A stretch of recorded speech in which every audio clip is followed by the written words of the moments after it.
Halo guys, selamat pagi.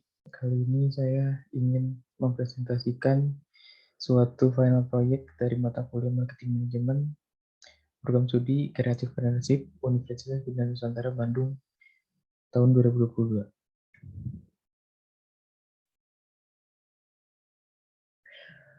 Pertama-tama, saya ingin memperkenalkan background dari bisnisnya, yaitu bisnis ini bergerak di bidang kuliner, di mana produk unggulannya itu churros yang merupakan makanan ringan yang berasal dari negara Spanyol.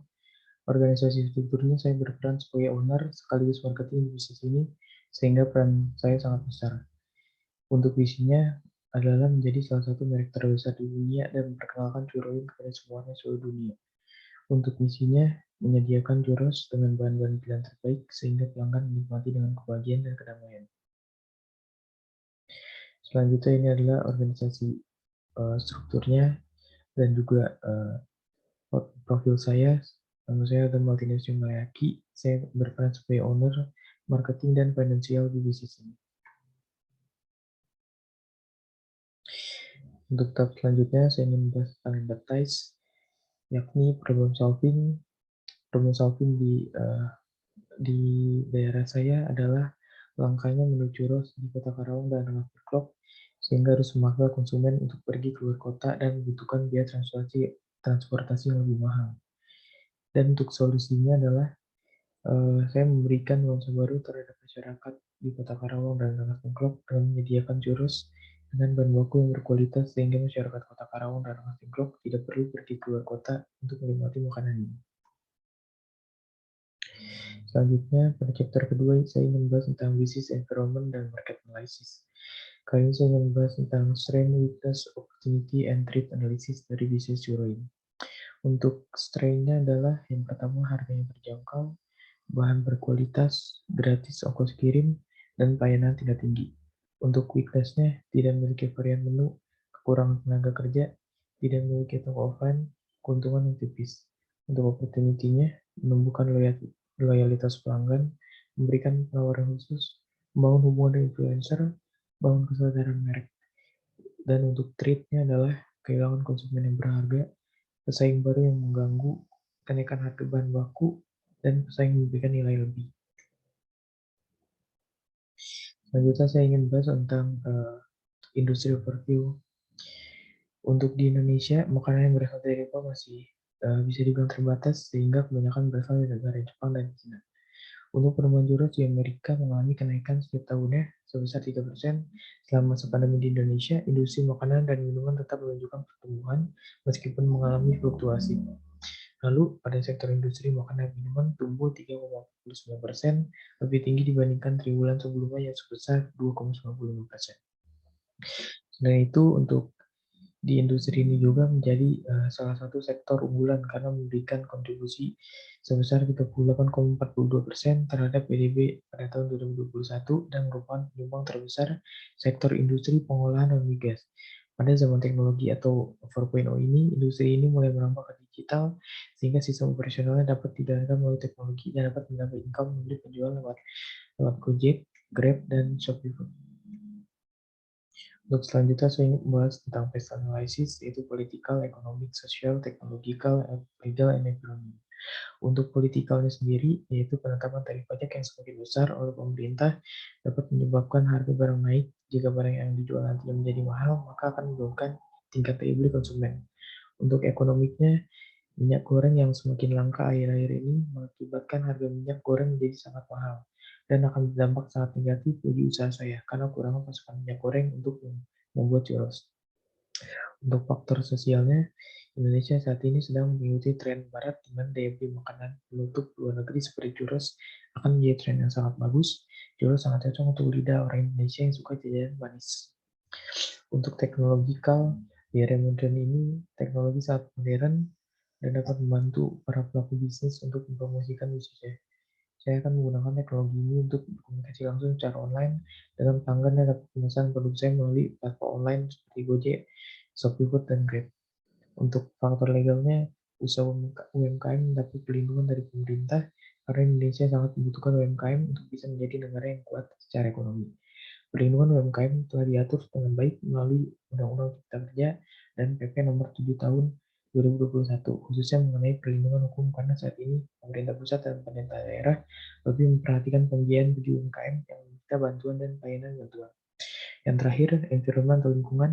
Pandemi COVID-19 menyebabkan bisnis mengalami kerugian. Selain itu, sulit untuk menjual secara offline karena orang takut untuk pergi ke toko secara langsung. Kurangan daya beli konsumen juga mengakibatkan kehancuran finansial. Selanjutnya saya ingin bahas tentang data analysis dari Jason Duro. Di sini kekuatannya adalah memiliki konsep baru dan unik, yaitu churros sweet cup, dan memiliki topping yang unik seperti taburan nips dan coklat chips. Untuk kelemahannya yaitu quality control dan tingkat perputaran persediaan yang tinggi karena churros memiliki masa kadaluarsa yang pendek. Untuk Fanatico Churros ini memiliki kekuatan yaitu memiliki banyak varian menu, bisa order melalui aplikasi online seperti Gojek dan Grab. Dan kelemahannya yaitu tempat yang sempit dan terbatas hanya membuka satu tempat. Selanjutnya saya ingin bahas tentang marketing strategi. Yang pertama saya ingin membahas tentang segmenting dulu. Pada tahap demografik ini, jenis kelamin yang saya targetkan merupakan pria dan wanita usia 8-50 tahun dan tidak melihat latar belakang baik pendidikan, agama, suku, dan ras. Untuk geografiknya, lokasinya di Karawang dan Lampung. Untuk psikografiknya, yaitu orang yang memiliki gaya hidup suka bersantai, ditemani jajanan yang enak dan sederhana, serta orang yang memiliki selera makanan yang manis. Untuk behaviornya, orang yang suka repeat order produk dan orang yang memiliki loyalitas produk. Untuk selanjutnya, saya membahas tentang targeting, positioning, dan differentiation. Untuk yang pertama, target market saya adalah pria atau perempuan usia 8-50 tahun yang tinggal di Karawang dan Rengas Dengklok dan memiliki kebiasaan hidup bersantai sambil menikmati cemilan manis dan kesetiaan terhadap produk saya.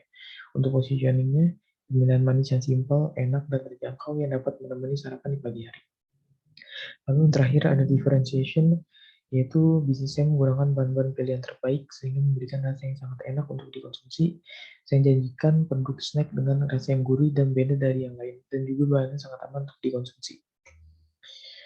Lalu untuk selanjutnya chapter 3 saya ingin bahas tentang chapter 4 saya ingin bahas tentang Integrated Marketing Communication atau IMC. Pada ini saya ingin bahas tentang produknya, yaitu hidangan Spanyol churros adalah cemilan kue yang digoreng dengan garis-garis, ikal atau spiral. Churros mengingatkan pada donat, meskipun lebih renyah, churros dimakan polos. Bisa juga digulung dengan gula kayu manis atau dinikmati dengan secangkir coklat panas.